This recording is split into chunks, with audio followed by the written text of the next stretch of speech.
বন্ধু শব্দটা ছোট, কিন্তু এর গভীরতা আকাশের চাইতেও বিশাল।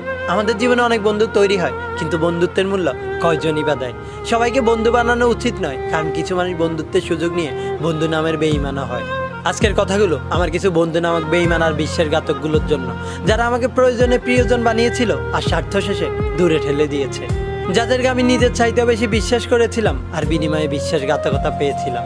জানিস বন্ধুরা, যেদিন তোরা আমাকে প্রথম বন্ধু বলে ডাক দিয়েছিলি, সেদিন থেকে তোদেরকে জীবনের একটা অংশ ভাবা শুরু করেছিলাম। প্রিয়জন হিসেবে সবসময় তোদের পাশে থাকতে চেয়েছিলাম, কারণ আমার কাছে বন্ধুত্বের মূল্যটা অনেক দামি। কিন্তু তখন আমি এটা বুঝতে পারিনি, তোদের বন্ধুটা একটা ছিল শুধুমাত্র আমাকে প্রয়োজন হিসেবে, প্রিয়জন নয়। আমি হতে চেয়েছিলাম তোদের প্রিয়জন, কিন্তু আফসোস হলাম শুধুমাত্র প্রয়োজন। প্রয়োজনে প্রিয়জন বানিয়ে আবার স্বার্থ শেষে দূরে ঠেলে দিলি। তোদেরকে আমি আমার জীবনে পাওয়া সবচাইতে বড় উপহার মনে করতাম, আর তোরা আমাকে বোঝা মনে করতি। তোদেরকে আমার ভালো সময় সব সময় পাশে পেলেও আমার খারাপ সময় এক মুহূর্তের জন্য পাশে পাইনি। কিন্তু আফসোস একটাই, তোদের খারাপ সময় সব সময় তোদেরকে সঙ্গ দিতাম, নিজের সাধ্য মতো তোদেরকে হেল্প করার চেষ্টা করতাম।